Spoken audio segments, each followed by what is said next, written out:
Once again, I'm happy to say good morning, church. Somehow we have come to the end of September. The trees in my yard have announced their impending assault with a few advanced incursions designed to test my resolve and my preparedness. What the trees do not know is that when it comes to my yard, I am completely immune to shame. Their threats to overwhelm us with unending waves of leaves piling up above our heads does not frighten me in the least. The neighbors might be aghast. My wife might even have some concern, but I am unmoved. I will absorb their attacks on the surface of my lawn and my driveway, and I will sweep them away at my leisure. And I have 2 city compost carts I can fill each week until they are all gone, because I am also cheap. So I won't spend extra money on the paper bags for lawn waste just to get the leaves out of the way faster. And that's just the way it's going to be. Well, that doesn't have anything to do with what I want to share this morning. I just wanted to get it out of the way. We've been exploring this cry of lament, deliver us from evil. Excuse me. What should we do when we find ourselves face to face with inexplicable evil? What does this prayer for deliverance from evil mean? What does it even look like? And so we've been looking in this series at the place for lamenting, about turning to God with our pain, choosing to make the turn by trusting God, and the one who promises to rescue us from evil. We've seen that Jesus weeps with us, showing us that God cares about what happens to us and that He has delivered us from the fear of death through His resurrection and His promise that we too will rise and have everlasting life with Him in His eternal kingdom, where all pain and all sorrow and all death have been eliminated.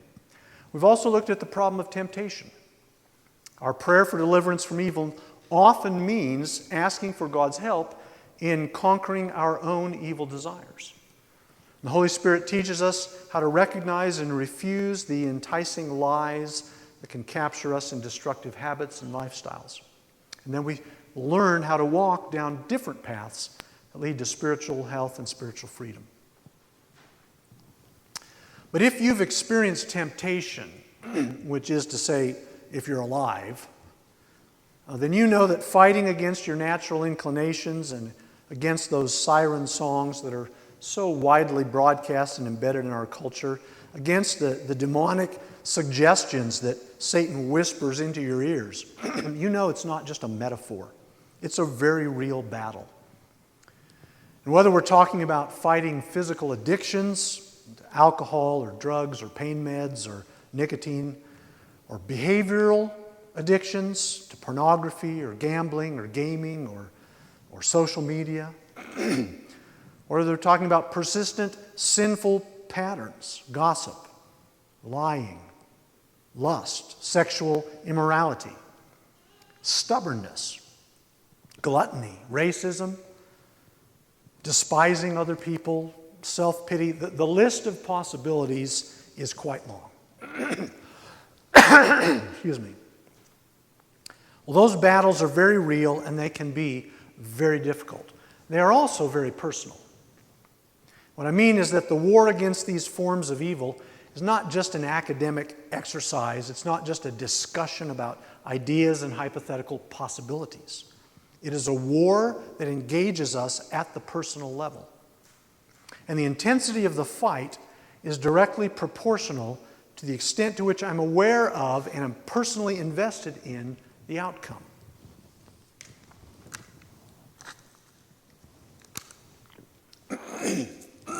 I was a young boy when I became aware that our country was involved in the war in Vietnam. I started reading about it in the newspaper every morning. But I was young, and it was something that was happening somewhere in a land far away across the ocean. I knew that American soldiers were fighting and dying, but I didn't know any of them. As the war dragged on, I got older, and I became more aware of what was happening, more capable of abstracting, so I could begin to imagine events that were being described in the newspaper or being shown on the evening news. And because I was getting older, I was also getting closer to the age at which I could be drafted into the Army and sent to Vietnam. And those battles started to become much more real to me. Of course, they were still just imaginary. If you were fighting on the ground in Vietnam, those battles weren't imaginary. They were intensely personal. Many years later, I was working with a painter who was a vet who had served in Nam. And he wasn't interested in talking much about his experiences, but it wasn't hard to tell that the war in Vietnam had impacted him in powerful ways. And even though he was a happy man, a solid Christian who was doing well personally and psychologically, he could still feel the intensity of the battles he'd been in as a soldier in that conflict. Now, my point is really very simple. Just like a military war, the spiritual war against evil is real. There are huge stakes in the battle with significant consequences depending on the outcome, including the lives of real people who are at risk. Just because they aren't live ammunition that you can see and wounds that you can put bandages over or treat with mental health help, doesn't mean that the spiritual war is not every bit as real, damaging. Lives of real people are at risk. Now, you and I may not be aware of all that unless it hits us personally, just like I wasn't aware of that as a boy. We're somewhat aware of the war, the spiritual war that's going on nearby us, with family members, with friends, perhaps in our immediate surroundings, whether that's the place we live or the culture in which we were raised. But we are most aware of the war that's going on within us and the shots that are being taken at us. Truth is, though, we're not even always aware of all of them, because there is a covert aspect to spiritual war just as there is to military conflict. The attacks are still real, we're just blinded to them. So we need to remember something. Just because I can't feel the intensity of the war that someone else is facing doesn't lessen that impact upon him or her. Just because I'm not affected by the particular addiction or behavioral issue that someone else deals with doesn't mean that the hold it has on them is any less powerful than the things that have a hold on me. We are all facing battles that are hard, and we all need God's help. And our prayer, "Deliver us from evil," is not just a nice religious thing to say. It is a heart cry in the middle of an intensely personal battle for our soul and our life. Which is why I love Psalm 18. Because our text today, that was composed by King David happened to be someone who was intimately acquainted with both forms of battle, military conflicts and spiritual war. It's also an intensely personal psalm, just like his experiences in both arenas of warfare were. And like our text from last week, this psalm has some of the elements of a lament in its form, but it's written after the fact. The inscription to this psalm says that David sung to the Lord the words of this song when the Lord delivered him from the hand of all his enemies and from the hand of Saul. So this is a prayer that is celebrating God's salvation after He's brought it about. A declaration of victory that came when God intervened and delivered David from imminent threat of death. Now, there are several significant things we can learn about our spiritual wars from this psalm. Let's start with David's personal relationship with the Lord.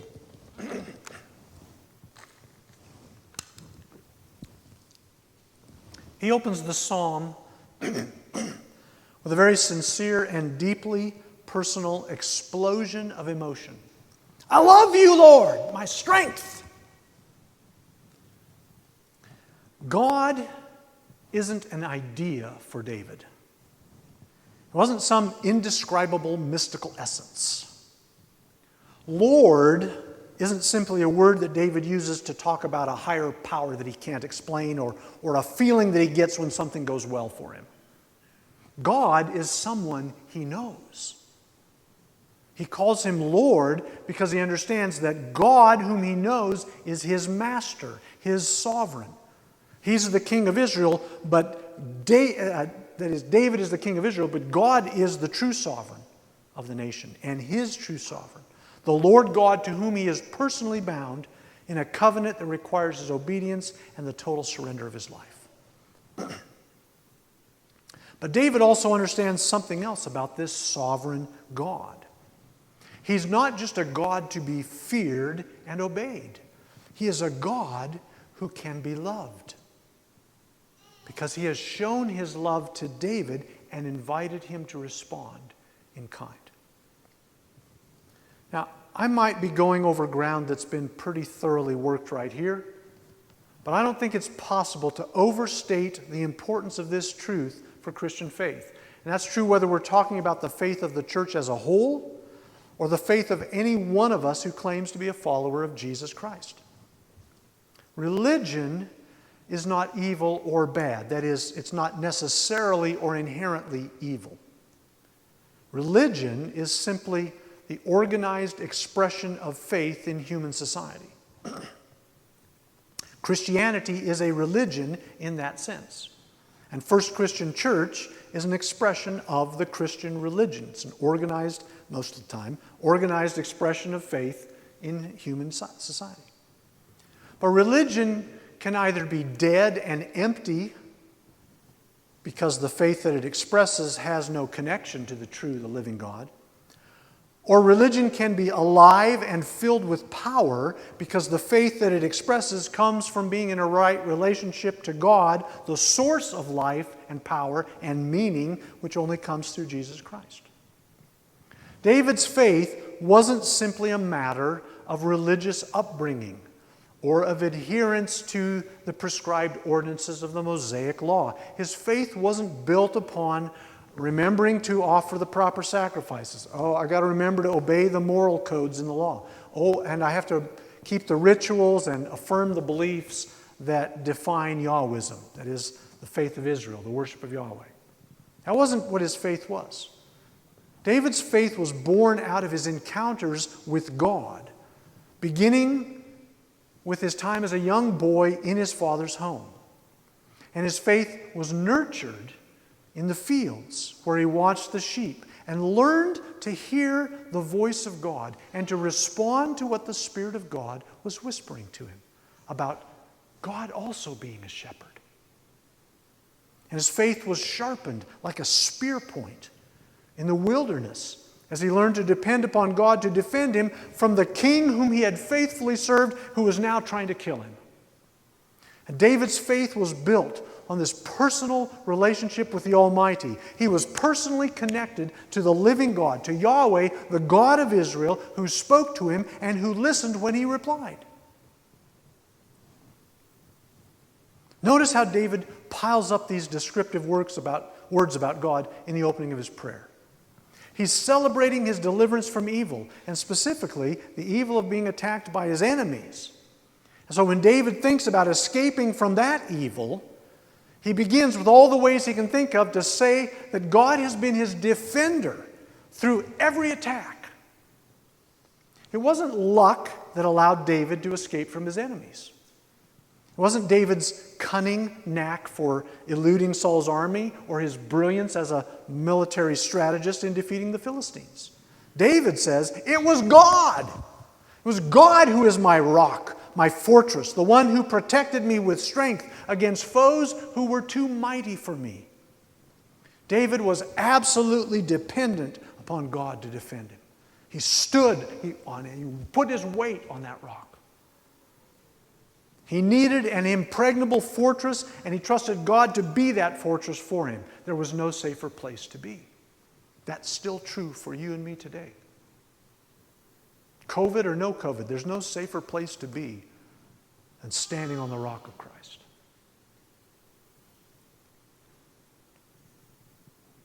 When David found himself threatened by evil all around him, he says that he cried out to God for help.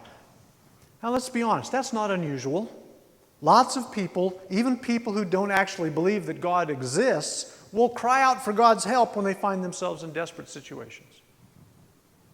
There are two important things highlighted in this prayer that need our attention this morning. And both of them have to do with this connection between God and His world when it comes to spiritual war, this battle between good and evil, the battle between God and God's enemies. The first one is David's description of God's response to his cry for help.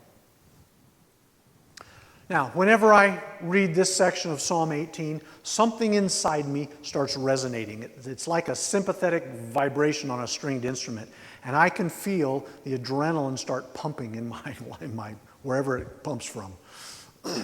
Because I start identifying with God. I identify with God's feelings because God is responding to David's cry for help like a dad. His kid is in trouble, undeservedly, though, to be honest, that point might not matter. What matters is that his beloved child is in danger and he's calling to him for help. David says, my cry came before him, came into his ears, and God heard him.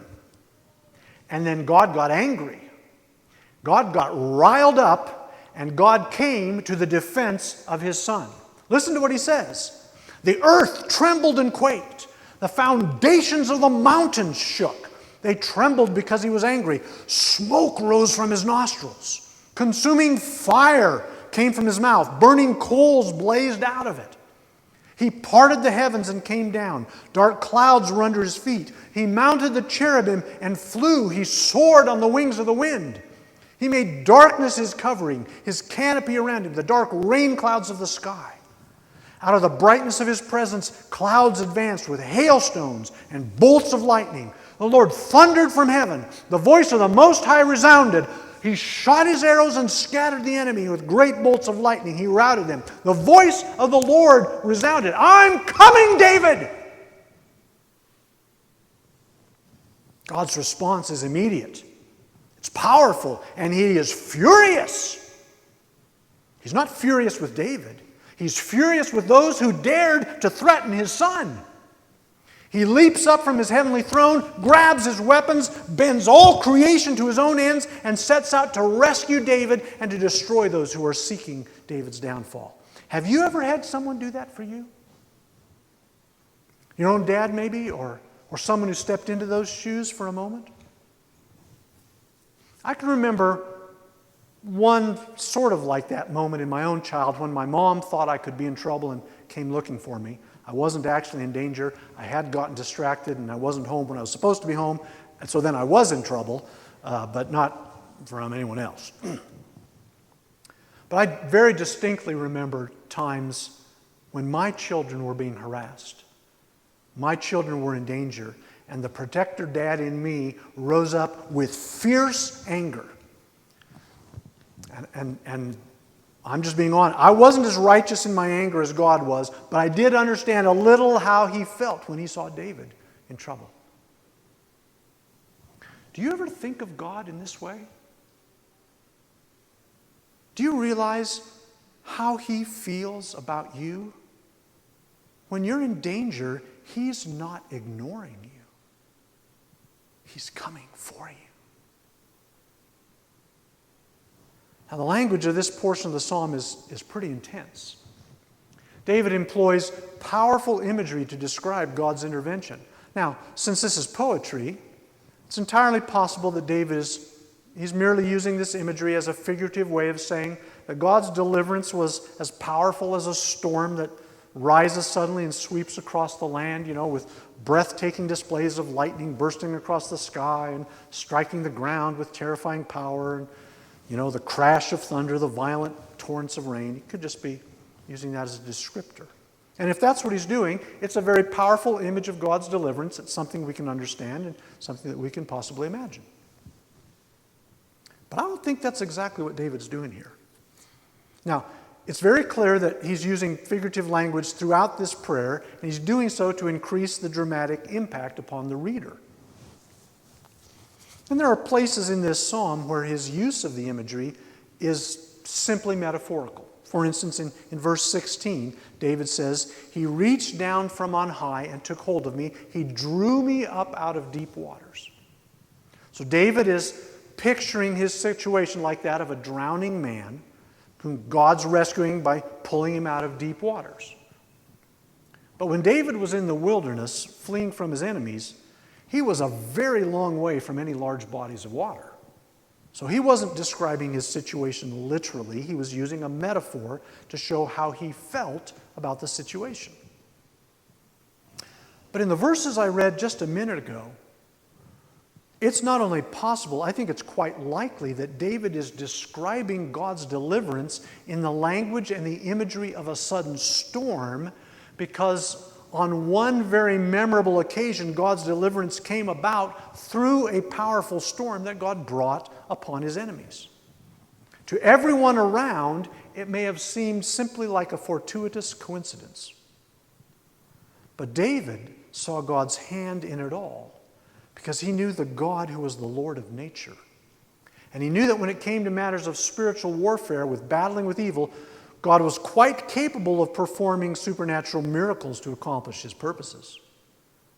But God was also quite capable and rather fond of supernaturally using natural means to bring about his intended ends. Now, I'm not suggesting that David is making the mistake that's often made of seeing something that results in a good benefit for me, and I say, well, that must be God. You know, we see that all the time. Something happens, I'm benefited, makes me happy, and I say, well, God did that. Maybe. And I'm not suggesting in the least that everything that happens can be said to be God's actions. I don't believe that for a moment. I don't believe the Scripture teaches that. Both of those notions are oversimplifications. They are misunderstandings of the relationship between God and his world. But listen, David wasn't some unenlightened ancient man who didn't know the meteorological explanation for how storms are formed, so he imagined that God had sent the storm. That would be something you would hear from a critical scholar typically, who think, well, back then they just didn't know any better. Listen, David had seen plenty of storms in his life, and he understood them.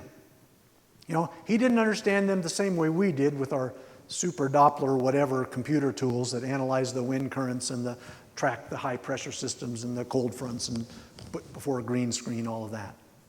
But he knew that God, the Creator, ruled over the weather. He also knew that most of the time a storm was just a storm.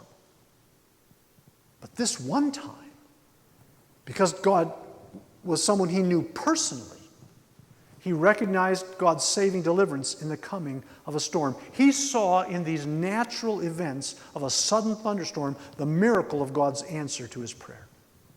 David was in a covenant relationship with the living God. He had called to his God when he was in trouble, and God had supernaturally intervened in the affairs of this world to help his people. God responded to his prayer, and he came in that storm to deliver David from evil. There's a second important thing that's highlighted in this prayer. It pertains to the relationship between God and his world. It pertains to us in the spiritual battles that we face. First point we noted was God intervened to bring about his salvation for David. He stepped into this world to defeat evil that was encroaching upon his people. He came to the aid of his people. The second important point has to do with how God enabled David to step into the battle, to step into this spiritual battle himself and to join God in his war with evil that was encroaching upon his people. So after David describes how God rescued him, he starts telling of all the ways that God has equipped him and enabled him to excel as a warrior. How he's used those victories to bring him to a place of rest. How God brought him there where he now rules as king over all of Israel, having subdued his enemies on every side because God helped him and did it through him. Notice what David mentions that God's done. He says, first of all, he trains my hands for battle. My arms can bend a bow of bronze. David started out as a shepherd boy, but he grew strong in the wilderness, protecting his father's flock as God's tested him, first with lions and bears. And he mastered the sling as a weapon before he killed the giant Goliath. And then after suddenly being raised to the rank of commander of Israel's forces as just a very young man, he learned how to excel with the sword and the shield. He trusted God, and God gave him insight into military strategy, taught him how to lead people. God was training his warrior through the events of his life so that he could wield the very ordinary weapons of military warfare and lead people in physical battles. God developed him. He helped him develop skills that translated into abilities that would enable him to win wars with physical enemies. And he says, "You armed me with strength for battle."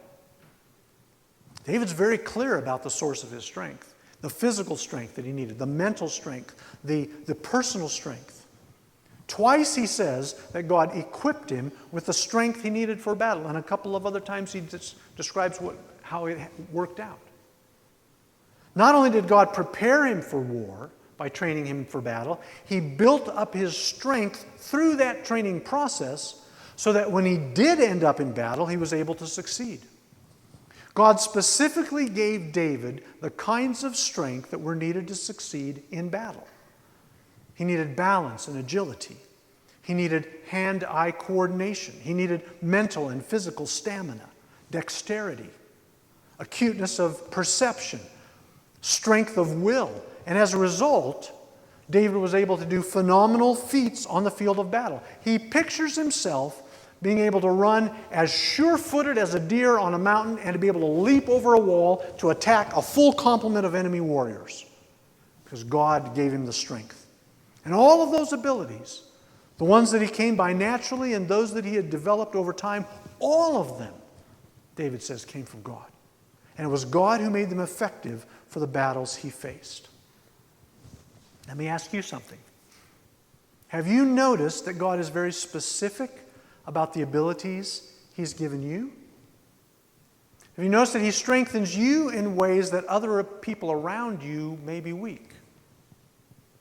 The battles that you are facing, whether they are spiritual battles with satanic strongholds, maybe that are well established in our culture or in your family even, or whether they are ordinary battles, cranky relatives, thoughtless neighbors, hateful, vindictive co-workers. All of those things are battles for which God has prepared you, or he is preparing you right now.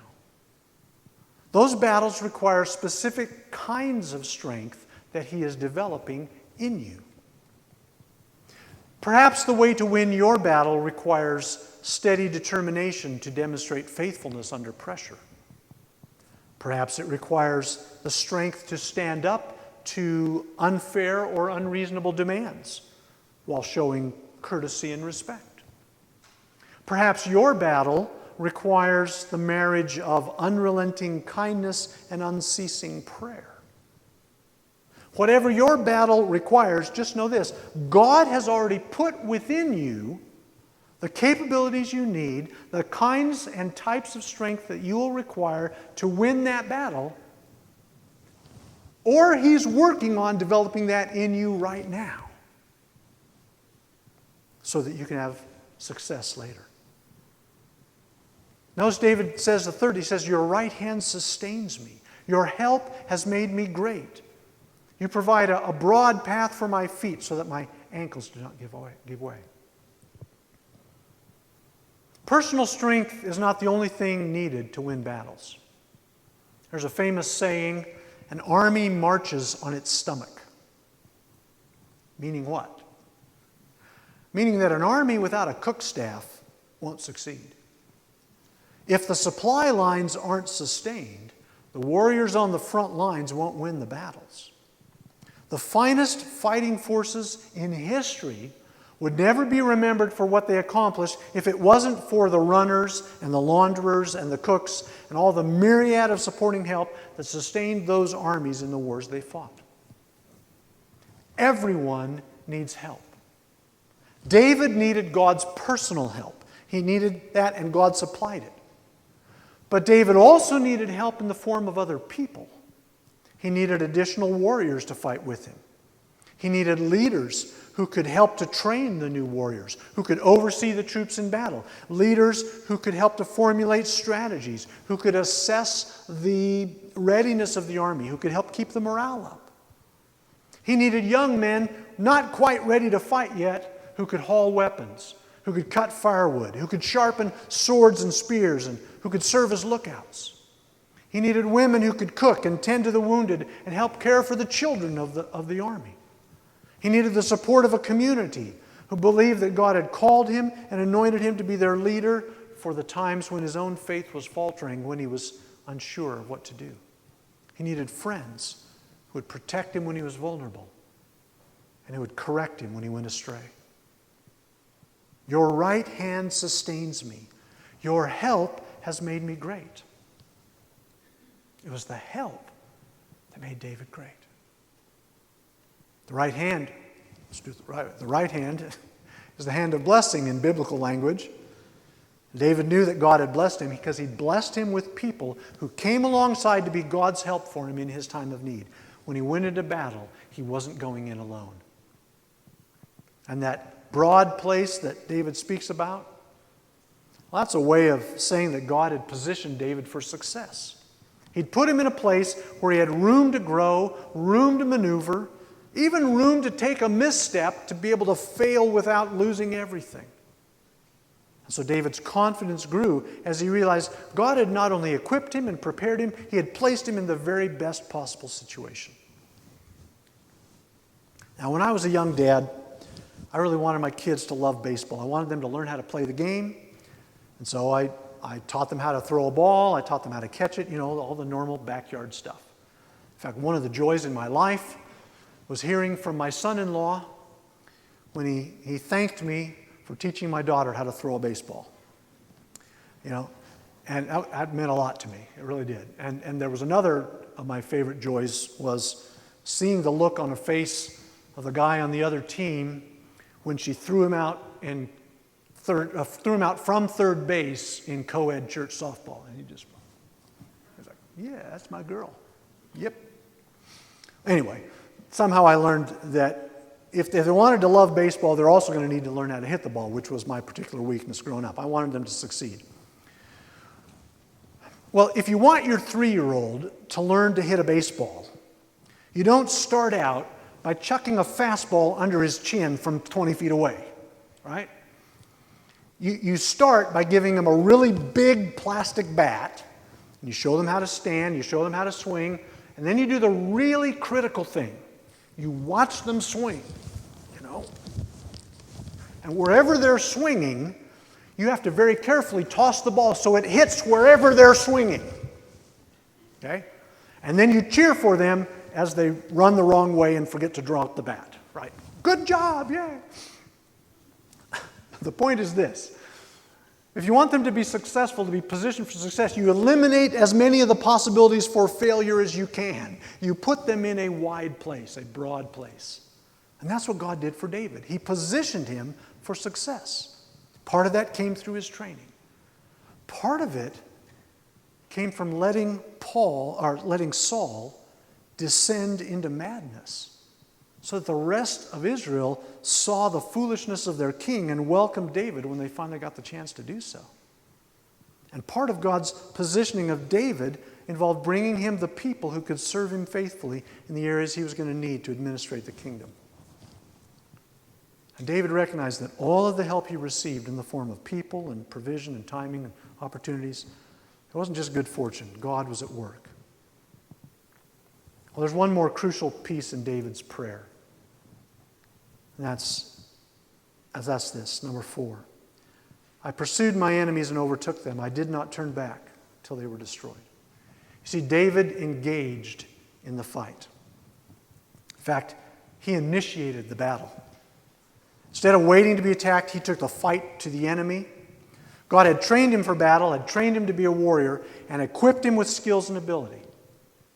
Developed those capacities. God had positioned him favorably, secured him by bringing help.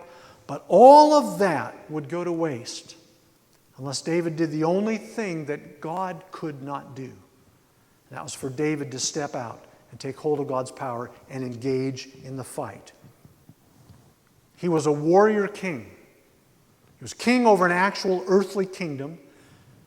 And he was able to obtain that by engaging in earthly wars, to fight with enemies who were armed with swords and bows and spears. And he had to win those wars in order to establish and maintain his kingdom against physical foes who wanted to take the kingdom for themselves.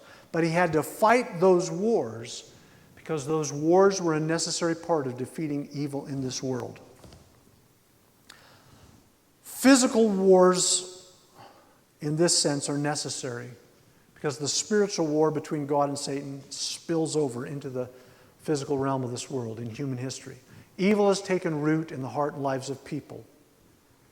So part of the answer to the prayer, "Deliver us from evil," was to train David and us so that David and we are prepared for the battles that lay ahead, because God is still fighting with evil.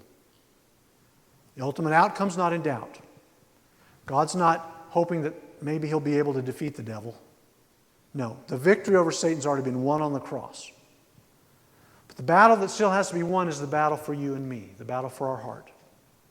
The battle against evil that still remains in this world, that still remains in you and in me. And God has so designed this world that the only way for that evil to be defeated in you or in me or in this world is for you and me and everyone around us to engage in the fight. You can't do God's part and he won't do yours. And just to be clear about this, there is no place for observers in this war. There's only combatants and victims. If you want to avoid being a victim, you must be a combatant.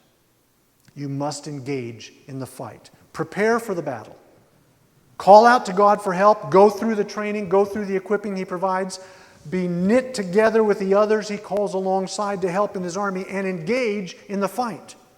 Strike out against evil in every form, in every place, starting with your own heart and your own family, and then to the places he sends you.